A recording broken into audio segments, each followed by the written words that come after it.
comes with this, often to extreme conditions. This is in Framingham, Massachusetts. But we're building this automotive city outside of the city. We talked about it in our book, Suburban Nation. And if you're curious about this discussion, that's where it is. But your city needs to be the opposite of the suburbs. The walk needs to be useful. And therefore, look at all the different uses that are in your city: office, retail, dining, entertainment, housing, schools, recreation, worship. And the first step is to ask yourself, what is missing or underrepresented? And in most cities, I only light up the housing. Most cities, the downtowns, they have a fair amount of retail. You all have so little housing in your downtown that you also don't have a significant amount of retail in your downtown. And Jane Jacobs also, when she was discussing back in the 60s Wall Street, she said, of course there are no good restaurants or gyms in Wall Street. It takes both lunchtime patrons and nighttime patrons to cause a restaurant or a gym to be excellent, and that you could apply that to so many different things. So I'm stressing the retail, and I'm also stressing the housing, but especially the housing, because the retail won't come to a great degree until you have more housing downtown.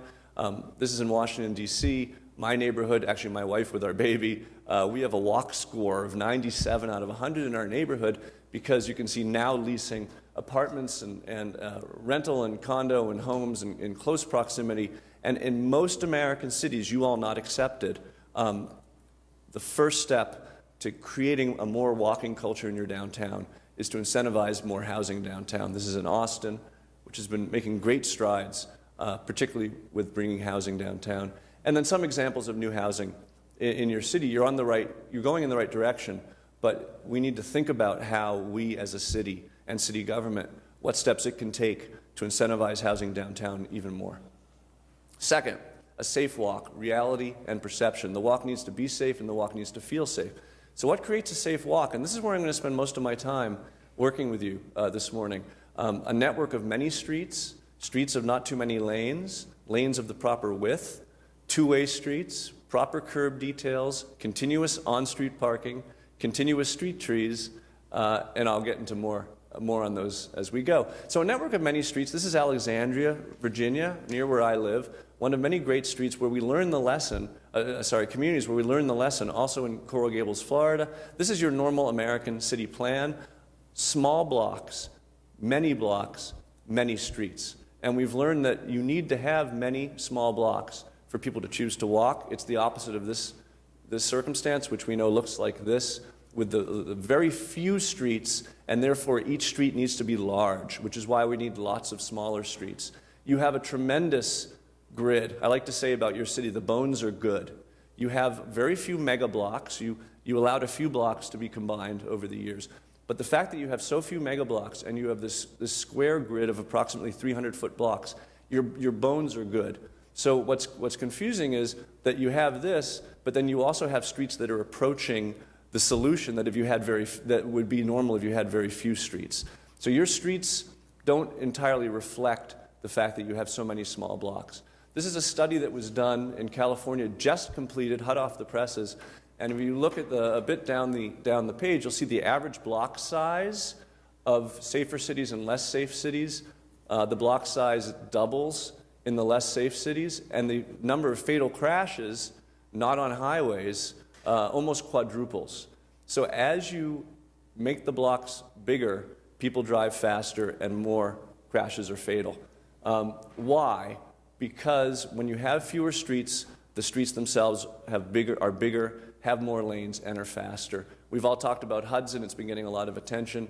Hudson has between 4 and 6 lanes, depending on where you are on it, all in the same direction.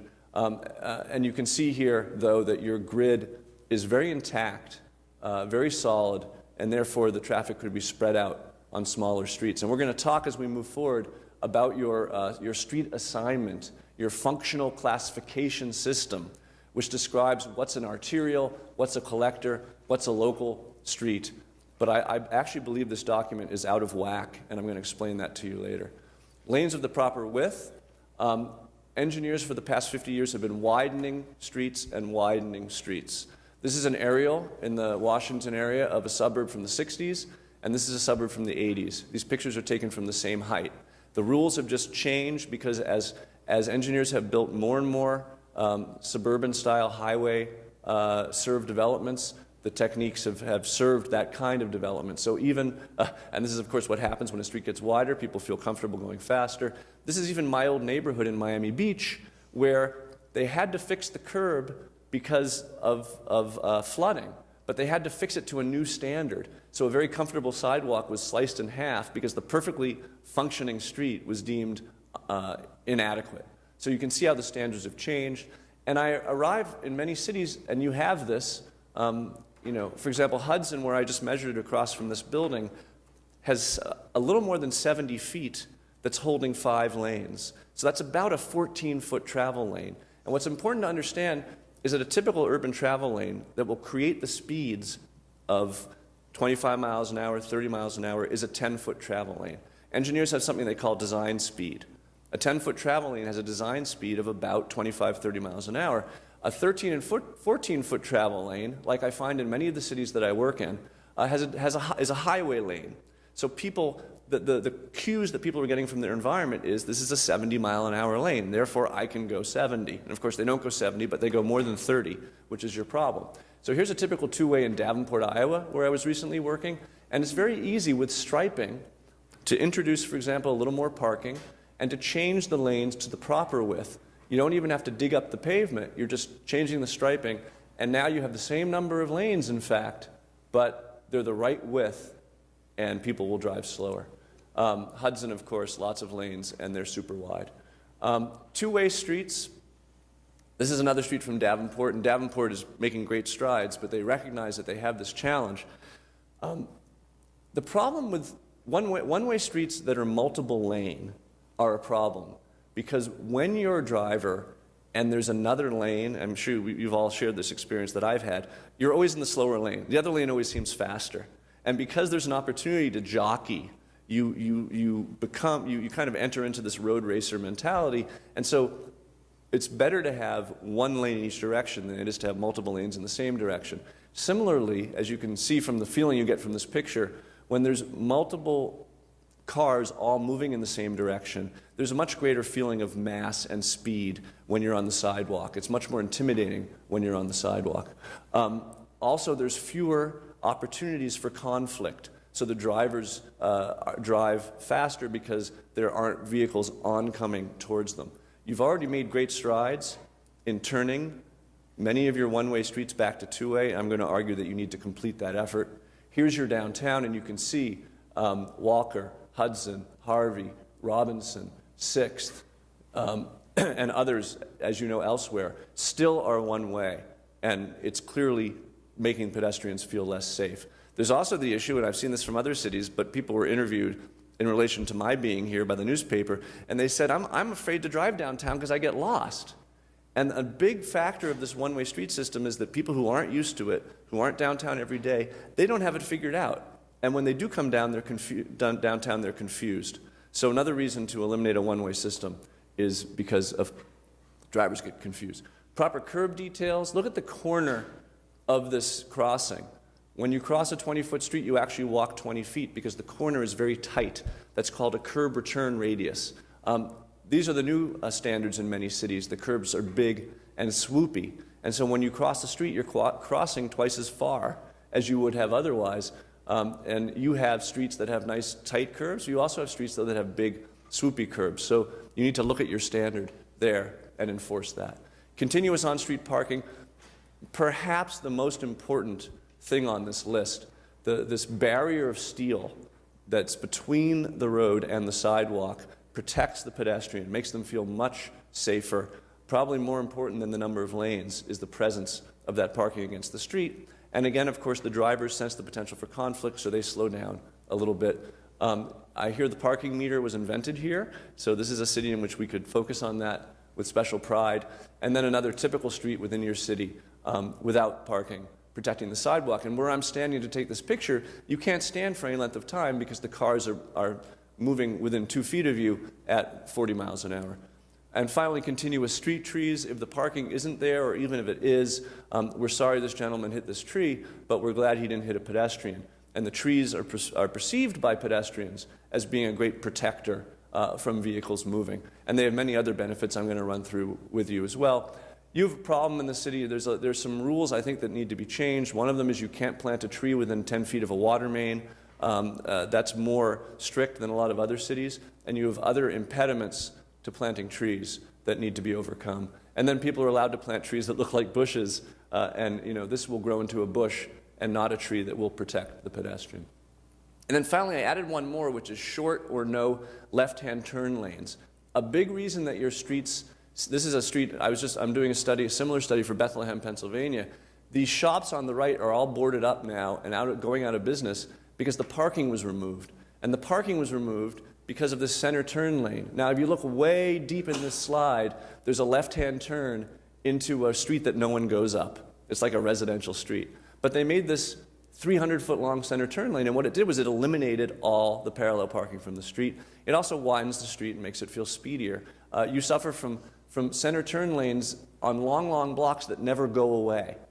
So the way your streets are striped, you have center turn lanes that are much longer than the length that's being used, and therefore the streets are much bigger and people go faster. So that's the list, and I'm going to go through how we can fix some of those things in your city. Some of your streets, like West Main, are perfect and doing a great job for pedestrians. Lower Robinson, also in the CBD, is a great street. And then you have streets like E.K. Gaylord, which, you can put a sign in the middle of the sidewalk because no one's walking down that sidewalk. You don't have to worry about impeding the pedestrian because there are no pedestrians. E.K. Gaylord will remain a highway, so to speak, but there are lots of other streets that can become much better. A comfortable walk, this is kind of the most sophisticated part of my discussion this morning, has to do with the fact that humans like to feel enclosed. We go to places like, Croatia or Italy or just all over Europe on our holidays because we love spaces like this. And it's the ratio of the height of the space to the width of the space that gives us that feeling of enclosure. All animals require and seek prospect and refuge. Prospect means you can see your prey and who might prey on you, and refuge means that you feel that your back is covered. And this is something that's instinctively very deep in our genes. We have no control over it, so we prefer and we feel comfortable in spaces like this. We don't feel so comfortable in spaces that don't have walls to them. It's been studied for many years. What's the ideal ratio? Is it 1-to-1? Is it 3-to-1? Generally, if you look at the bottom left, if it gets beyond 6-to-1, the theory says, you stop feeling enclosed. And so it's important to have that feeling of enclosure, adequate height to width. We love places that feel this way, and of course we don't walk around places like, this is an older picture of Houston, where that enclosure isn't present. We don't walk around. And a great illustration of that is a new project in Columbus, Ohio, where they connected two walkable neighborhoods that no one was walking between because of this feeling of exposure over the highway. They connected them with this bridge that had buildings on either side. Instead of building a 100-foot bridge, they built a 200-foot bridge. They put these buildings on it, and it's a tremendous success in terms of bringing people through the neighborhoods. So what creates a comfortable walk? Essentially, streets shaped by buildings, no exposed surface parking lots, and filling missing teeth. Streets shaped by buildings, this is near the bombing memorial.